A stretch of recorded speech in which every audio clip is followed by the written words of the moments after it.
everyone. We are here at the L'Oreal Professional Products US headquarters in New York City. We are so excited to introduce you to all of these amazing people that we've been able to speak with. Stay tuned for these episodes of Beauty School Bobbi and make sure that you are subscribed to be notified when these episodes come out. Okay, so first of all, you're the Bobbi of L'Oreal. Like, we just need to give you that title. Like, you are that here. Or I'm the Carrington of Beauty School Bobbi. I think that might be what it is. But I'm obsessed like separated with you. at birth here. I know. Like, I'm obsessed. Like, I already am like, I want to stay here forever. Like, I recorded when we were walking in today and I was like frowning. I was like, I don't want to leave. I don't even want to start my last day. Like, I love it here. We've got lots of capacity because, you know, well, this is my office now. Everybody's working from home. So you can stay here. I'm just going to take this office because it's not, it doesn't seem like it's like a hot commodity or anything like that. I've been here 19 years and I still can't get the corner office. So I'm just saying, I don't know. Don't know what it takes. So I want to talk to you about how long like you've been in the industry and kind of what you've done. So let's rewind to kind of the beginning. What was your first exposure to the beauty industry? And then kind of how you came into it. Okay. So I knew that I wanted beauty. I loved beauty. I thought that I wanted marketing. Okay. So that's when I interviewed at L'Oreal. That's kind of what I had in my head. I wanted beauty and I wanted marketing. But had you graduated college at this time? I graduated college. Actually, I was kind of old as far as people starting their career because I spent my 20s. We have to. Whoa! Wait a minute. Let's start back here. Okay. So I graduated from college and then I spent my 20s. I'm Gen X. Okay. As we confirmed a few minutes ago. Absolutely as I shocked you that I'm Gen X. Like absolutely insane. But so I spent my 20s trying to find myself, as many people in the Gen X world did. I was trying to find myself. And so I went, sometimes I feel like an imposter in a corporate world because I spent my 20s, I backpacked. I went to Indonesia, I went to Australia, I went to New Zealand. I jumped out of a plane. I went skydiving. I picked macadamia nuts in Australia. I rode on sailboats to travel around New Zealand. I mean, it's amazing. Did all that in my 20s. Lived the dream. Then got to 30 and was like, wait, what am I going to do with myself? So I went to business school in Barcelona, Spain. Graduated, moved back to the U.S. and then came knocking on L'Oreal's door. So because I knew I wanted beauty. I thought I wanted marketing. So I came to L'Oreal. I interviewed at L'Oreal and it's like the sorting hat at Hogwarts because there are 4 different divisions here. There's the luxury division, the consumer division, the active cosmetics division, and then the professional products division. And so when they interviewed me, it's like a psychoanalysis. They're asking me, where are you from? What was your childhood like? How do you feel about clowns? I mean, it was really like and the sorting hat spits out where you should go. And the sorting hat spit out for me, professional products division. And that's the world that, we live in now, the salon world. And I've never looked back. That was 19 years ago. And I stayed in this division the whole time. And there are a lot of reasons why I think the sorting hat picked this house for me. Yeah. It resonates with me a lot. I think that, the world of hairdressers is very quirky and emotional and fun. And as you know, that kind of resonates with me. Which was very different than like doing marketing for, toothpaste and selling it to, the buyer at, Target. There's just so much more of a purpose behind this. Purpose, and it's like present. The people, like all of that. And also both my parents are small business owners and entrepreneurs. And I say that, I think as we know in our world, it sounds very glamorous, like entrepreneurs. There is definitely not a side of entrepreneurialism that's not very glamorous, and it's a lot of hard work. And my dad, for example, didn't take a salary for 14 years because he was making payroll. What were they in? Like, what did they do? My dad had a franchise of overhead door company. Okay, so electric operators, which I actually have now. Yeah, and my mom had a children's boutique, like little clothing boutique in Roanoke, Virginia. Oh my gosh, that's so interesting. Yeah. So there, it was always, and my dad, especially, I feel like, actually both of them, I credit them with kind of, they both connected with people in what they did. And I feel like that's what I love about the job that I have. I love connecting with hairdressers. I love connecting with our sales team. I love connecting with the people that I work with at L'Oreal. So it worked. It was a good fit for me. You're meant to be doing this. Like, it's perfect. And it wouldn't be the same in another, like I said, like selling toothpaste to what, it wouldn't be the same. It's really having that, the stylist is the salon owner, like the small business owner, whether you're an independent stylist or you actually own your own salon. I feel I've seen, with my parents, I saw that kind of like how the economy impacted them very dramatically. And I feel like I can really sympathize with that. And I like that we are helping someone. Yes. I really like that we're helping someone. Yeah, that connection is so special. And I think, so when you started, were you in the salons? Like, how present were you in the salons when you started? Did you have to go in and be like, I need to familiarize myself with who we're working with? Like, how did that happen? Yeah, I mean, I did a lot of, in those first few years, I did a lot of field, we call them field visits or detailing. And I would go and I would ride in cars with our sales consultants and, go and visit the salons and the salon owners. And that was in New York. Like, you were doing that, like New York, New Jersey? All over. And that's, that's so much fun. I can remember going to salons and, you pull in and they would say, hey, I brought someone from the corporate office, and the salon owner would be like, hey, honey, I just got to feed the dog. I'll be right back. Let me just run out, and I was like, I love this. Yes. I love that kind of personal feeling. It's like, it's just a very different world. Like, I might be on the corporate side, but I feel like this keeps me real and keeps me grounded. Definitely. And, what's going on in the world around us. So we were all saying that, like, it is corporate, obviously, but it doesn't feel that way. Like, it just doesn't have that corporate, like, stuck up, like, what, and I don't know if that's the industry or if it's just like, everyone has like such an interesting story, and we've been able to talk to so many different people that are like from just different walks of life and different backgrounds. And I think that that's what makes it so awesome. Is it's not like, I couldn't see you in this like super businessy power suit. Yeah, with my, no way. I think it is our industry. I think that, when I hire people for my team that are going to be in marketing, or I'm always thinking about, are they going to connect with a hairdresser? Are they going to connect with a sales consultant? And, with a lot of our, like, the hairdressers don't necessarily, I always say they're not necessarily making decisions just here. They're making decisions here. Totally. They're making decisions here, like their hands, like what's going to make sense.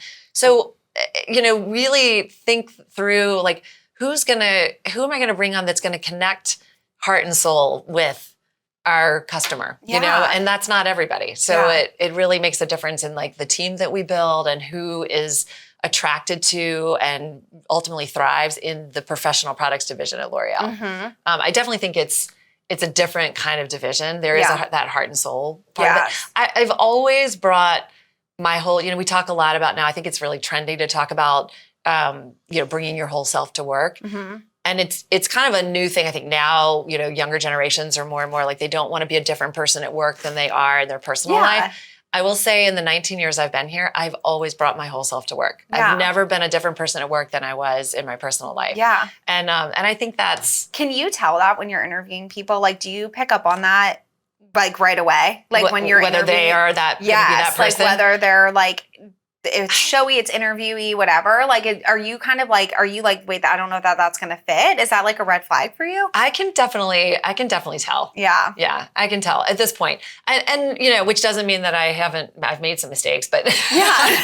But for the most part, I think, and actually what I find more when I say I've made some mistakes, it's almost like I've hired people who, maybe the role I was hiring him for, I needed someone who's very analytical. And I wasn't necessarily thinking of like, are they going to connect heart and soul with a hairdresser? Right. But what's been amazing? Bring them to an artist training and watch them get, just completely swept up in this world of hairdressers, artists for 3 days. And next thing you know, I'm like, I think I might leave my IT. I might lose my IT analyst to be a hairdresser like that. Yes. I think she wants to go back to work and go back to school and become an artist. Yes. It's amazing how people, I think, get really swept up in this. And it's really gravitate towards it. Like, we were just talking with David with Access, and like, we were just talking about his background of having a master's degree and all this stuff. And I'm like, how did you end up here? You know what I mean? It's just so different. I think that it really sometimes sucks you in. Yeah. Like, it really pulls you into it. And I think that's what's so special about it. I think that's why, like, when we're out there and people see like oh, they're having fun. Yeah. You know, they're having fun, and you get to laugh and you get to be positive. And like, are there downsides? Like, absolutely. Like, for sure. Not every day is like that, but I think we get pretty close. It makes I think a we get big pretty difference. close to being like, I totally agree. And I think fun. it was hard. I think in the pandemic, we had a lot of people who started in the pandemic and they were not able to go and experience that firsthand. Yes. And I think it was hard. Definitely. I noticed a lot of people coming in and you're not being able to kind of like connect and feel that energy and feel that emotion and see how powerful that was and really connect with our customer.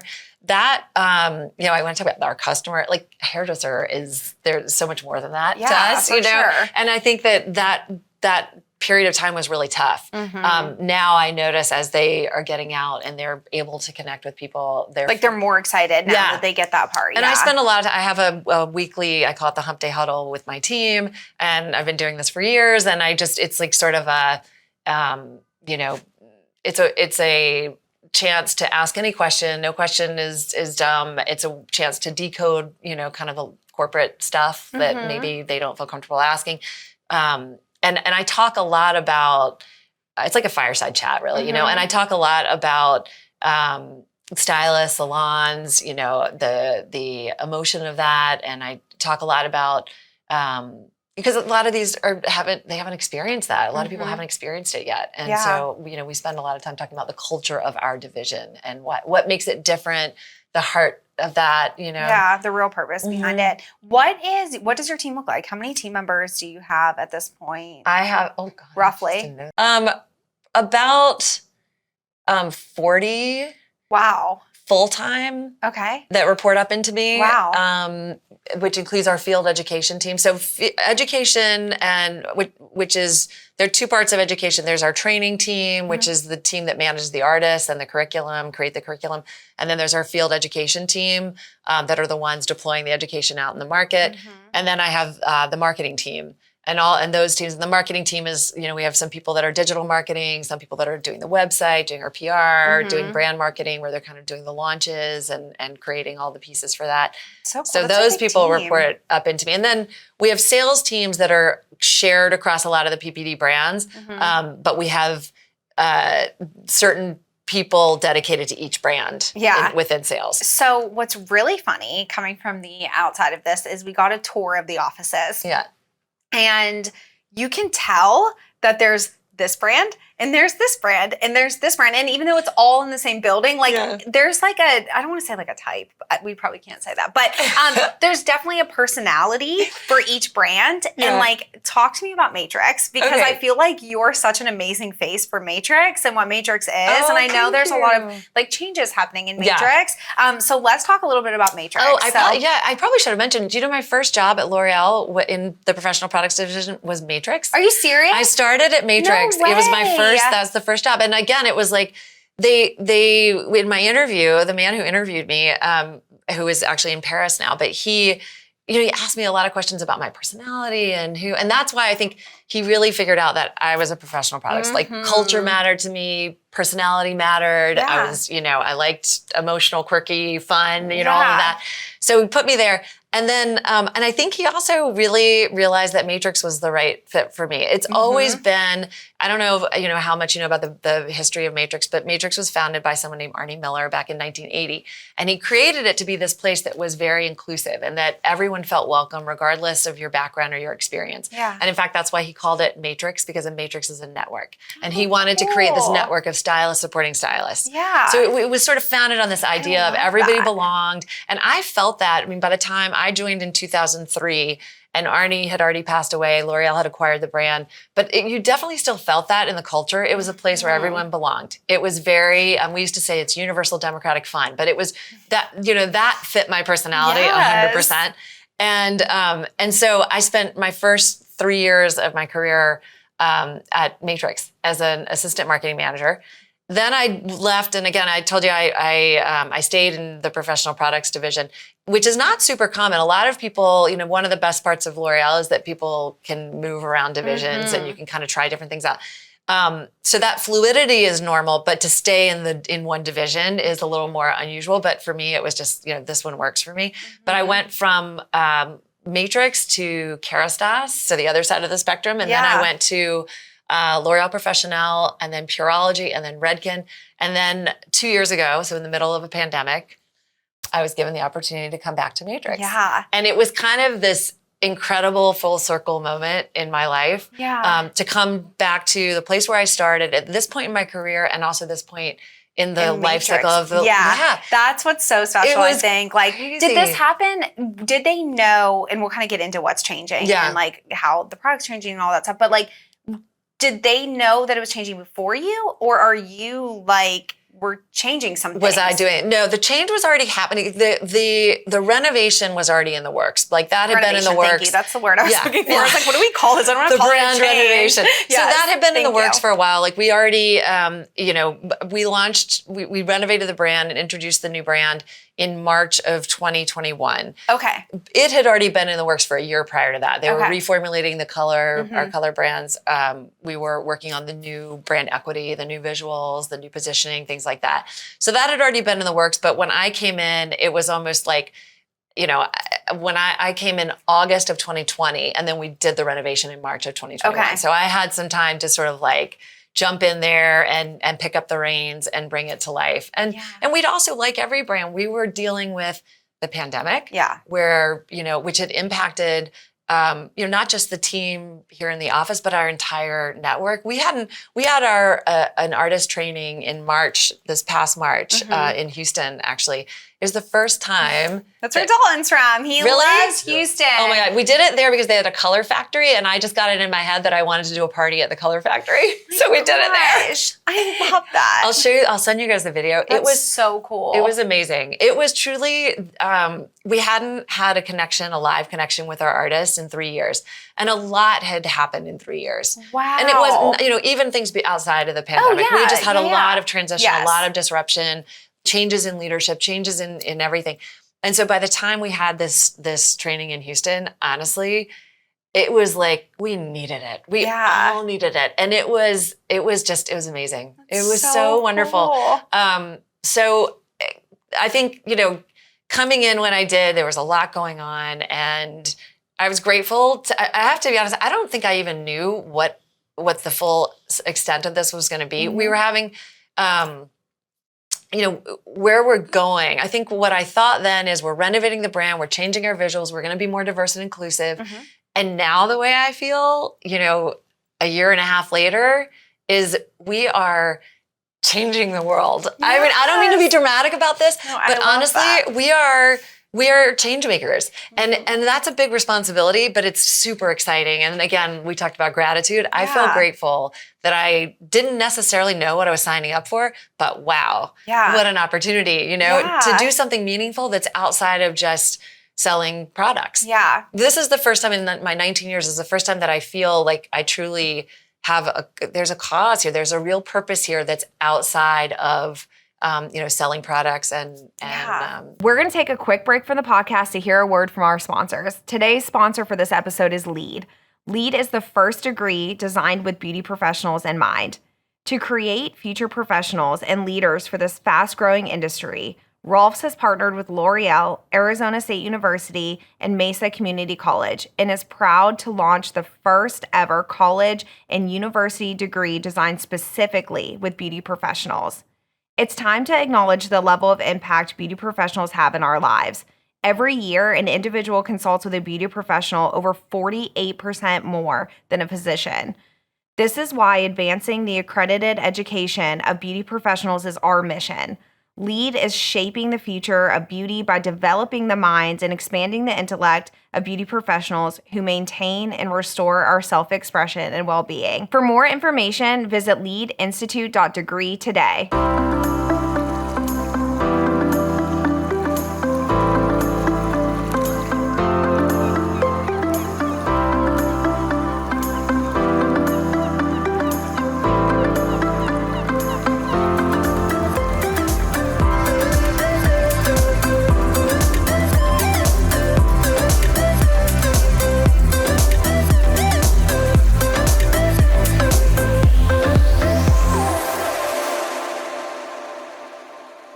The folks at Access, L'Oreal's online destination for professional education, are ready to kick off the holidays. Because they love cosmetology students so much, they're launching a holiday promotion just for you. It's called Haul for the Holidays, and trust me, it's a haul like no other. And what's even better is that it couldn't be easier to participate. So here's how it works. Starting on November 1st, you will log into L'Oreal Access, complete the Haul for the Holidays learning plan, which has been curated just for students so they can learn about different L'Oreal professional hair care and color brands. And then you'll hop over to L'Oreal's Level Loyalty Reward site and enter to win the Ultimate Stylist Starter Kit. 100 students will win the holiday haul containing prizes like a mannequin head, a carbon comb, tint brushes, mixing bowls, super cute capes and aprons, towels, a ton of full-size L'Oreal products, and so much more. Then 10 lucky winners will get all of that plus enough level points to redeem for a nice set of shears or a Dyson hairdryer. Typically, you have to earn points on level by buying L'Oreal products. But with Haul for the Holidays promotion, you have the chance to get them for free. How insane is that? Students will have just until before the end of November to complete it. So make sure you're signed up for both L'Oreal Access and L'Oreal Level Loyalty Rewards program. More info is on its way, but go ahead and get excited. This is about to be a happy holiday indeed. Now let's get back to the episode. It's so cool. One of the things that we were talking about earlier too is like along with the gratitude is being willing to take those steps when like that door opens. Yeah. And when like this has been like a weird theme that's been weaved in through like our whole trip here is like if you're the kind of person that is willing to just like take the step, like a door opens and you don't know what you're getting into. And at that point in your career, like I feel like you could have been like, you know what? I'm good. Like, I'm good where I'm at. I think a lot of people coming out of the pandemic were feeling like that. Like, I'm good. I don't really want so much more. Like, I'm whatever. But like, you're like, no, dude, this sounds great. You know, like, and I'm going to take that step. And then like to be able to reflect on that and be like, thank goodness I did. Yes. You know, like so happy that I did because and like it's so much of what you're doing right now is important. And it's like what you need without even knowing that that's what you needed. Exactly. And I think that for that, I'd like to take credit and say that, I've always been someone who goes after a challenge and likes to go out of their comfort zone. But I have to say, I've really been fortunate to have people in my life who have moved me in the right direction because they knew what was best for me. Yes. And Leslie Marino, who you met, my boss, is one of those people. And I think that's been incredibly important in just throughout my life. I've had that because I'm not sure. I mean, there are times when I feel like I'm not sure I'm going to take that step. Yeah. But like, I'll take Leslie as an example. She knows really well. She knows me really well. She knows what what's going to motivate me, what's going to challenge me, where I need to grow. But she also knows that, you know, like everyone, that can be, for me, that can be scary. Yeah. But one time when I was at Pureology and the head of marketing role came up at Redken and I was being chosen for the job. And Leslie knew that I was going to have a hard time leaving my I had a really great team at Pureology and she knew I was going to have a little bit of an emotional reaction. So I was in Spain actually on vacation and she called me or she texted me in Spain and said, I just want you to know, you're going to be moving to the Redken role. I had and she said, we'll talk about it on Monday. So I had an entire plane ride home to sort of like, get my jitters out. And by the time I showed up in the meeting with her, I was like, I'm in. Yeah, like, I'm in. You know? But I think it's having people around you who know even if you don't know what's the right thing for you or you can't necessarily see it clearly all the time, it's really important to have people around you who have your best interest at heart, know you really well, and they know both your strengths and they know, the weaknesses. Yeah. And they can kind of point you in the right direction and then just trust them. Yeah. But that's why it's important to be, like we talked about this in the beginning of the episode, like that's why you have to be yourself. Yeah. Like that is why you can't be this like shell of a person that's just like, oh, I don't know, I don't want to offend, or I don't want to, whatever. You have to be you because in order to get to the places that you want to go, what's really going to make you happy, I think a lot of people end up in positions or end up in situations where they're not happy with where they're at or whatever, but like, there's some responsibility in that of like, you've got to like make sure that people know who you are and what you want and like be vocal about that. Like 100%. Make sure that like you're sharing that so that the people that are making those decisions, especially in a company that's like this size or even in a salon, like I think as positions open with stylists that are being chosen to go on to become educators or whatever that is, like make sure that you're like reflecting on somebody, like make sure that you're like bouncing that idea off of somebody so that you can trust opinion. I mean, I think you can't take so much of what people say. I think it's not everyone is going to have your best interest always in like a work setting. So I think it's like you find those people and you trust Find them, the people you trust. wholeheartedly. Because I've had that too, where there were people giving me advice that weren't necessarily the people who knew me the best or had my interest at heart. Maybe they had their interest at heart. Yeah, exactly. But you find someone you trust, and then they're going to look out for you, and you have to trust that. I think there's also something that I saw this once, and it really resonated with me. Is what do you love to do? What are you good at? And what can you get paid for? And, because there it is, the reality check of what can I get paid for? Yeah. And if you find the intersection of those three things, that's the sweet spot. Yes. And then just lean in, go hard. So what do you love to do? What are you good at? And then what can you get paid for? Yeah. What do other people see a value in enough to pay you for it? Yeah. And then that's the sweet spot, and go for it. And I do feel like, just thinking about our industry, there have never been more opportunities and more options for people to take. If you want to work, do you want to be an educator with a brand? Do you want to be an influencer? Do you want to be an editorial stylist? Do you want to work in a salon? If so, what kind? Do you want to work in a suite? Do you want to work, be a booth runner? Do you want more control over your schedule? So there's so many options that haven't always been there. Yeah. And there's still, I think, a lot of room to kind of create new models in our industry too, which is exciting. Yeah, I think, definitely. Certainly that's what the younger generation, yes. These kids today, I love them because I think they're challenging norms at a pace that nobody has before. Yeah. And as a result, we're coming up with really cool options of how to live your life, how to be successful in your career, and really, but also have a life. Also, be a really good mom, like we are. Yes, exactly. How to multitask when you're at that t-ball game for 3 hours. Exactly. There's a lot we can. Yes, there is. I love that so much, and I think I was literally going to ask you, but you answered the question without me having to ask, of advice that you have for young. And I think it's that. I think it's that we need to be open to whatever changes are coming, and I think that not to be you've been in the industry so long that you're whatever, but I think it's really important that we talk to people like you and that we share people that have been doing this for a minute. I love that you're so open to hearing from younger stylists and younger beauty professionals and taking that into consideration. But I think we also need to be listening to people that have been doing it for a minute to have both sides. I think it's really important that we're not this is the new way and this is the only thing we know, and so we're doing it our way. I think it's really important to be okay, well, I've lived a little and I know some things, so let me tell you about why. And we take that all. I think it has to be a mix. It seems like Matrix is doing a really good job at having that mix. I think even just from the branding and all of that stuff, it's awesome. And I really love what you're doing, and I'm jealous that your team gets to have you all the time. Let me know when I can be in one of those meetings. You're part of the extended family. You're now part of the Matrix family. Is my Matrix logo showing well? Yes, it looks so good. No, I love that. I think it's awesome. And I think and whether they knew what was coming and put you in that role, I just think you were meant to be there. It was a good fit. It was totally a good fit. And I think, it takes a lot of being in this role. So I saw something the other day that stuck with me because it kind of made the light bulb go off. We're at a time and place in society, in the world, where all brands have to be inclusive. That's sort of table stakes. At the top of the funnel, every brand has to be inclusive. Some brands will be champions of diversity, and they will get behind causes and support diversity and inclusion. Some brands down at the bottom of the funnel will be change makers. Yeah. A few brands will be change makers.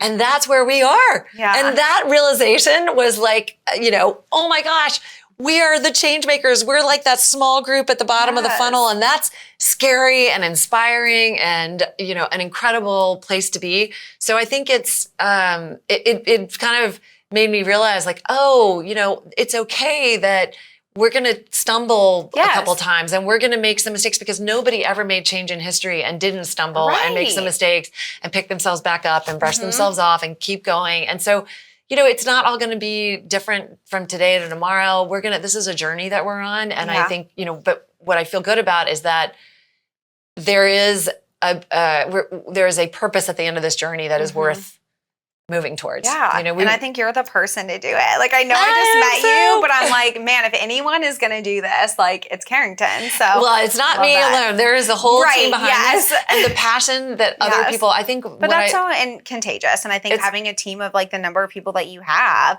to be able to even just if they pick up a piece of it, I think it's great. And they're going to encourage you. Like, I think it's perfect. I think everybody is really, whether it's, you know, our artists in the field, our field educators, our marketing team, our salespeople. I think there are so many people that are really excited, as I am, to have an opportunity like this that comes along like once in a career. Yeah. To be able to really be a change maker. You know, that's not something that you get. This is what the smarty pants at Harvard Business School are going to be talking about years from now. They're going to be writing cases about us. But I think it's like it's a really amazing time to be on the brand. Well, we'll definitely be following up with you. I mean, I definitely want to like track this and say, yes, you are for sure. Like, have to get you I'm going to swim in that river. I know, literally. Put me in that river. Like, get here. Straight from the airport. We're like, get in. And this is what you're here for. Well, thank you so much for being here. I'm obsessed. I'm so thankful. Thank you for recording it with us. And where can we follow you, Carrington, actually, for everyone else that isn't just inside of this room? You can follow Matrix we're on Instagram, we're on Pinterest, we're on Facebook. And the handle? Matrix. Oh, yeah, it's at Matrix. Yeah. Okay, perfect. You'll find us. Make sure that you follow Matrix. Make sure you follow Carrington Cole, and she will be hopefully in Knoxville soon. So stay tuned, you guys. Thank you so much. Thank you so much for watching this episode of Beauty School Bobbi, brought to you by L'Oreal Access and Lead. If you enjoyed this episode and know somebody else that would enjoy it, make sure you share this with them. Follow us on Instagram at Beauty and Style Network. Follow me at Beauty School Bobbi. Make sure that you are subscribed on YouTube. Ring that bell so that you're notified when new episodes come out. And if you're listening to a podcast, leave a 5-star review and tell us how amazing it was. Thank you so much, and we'll see you soon.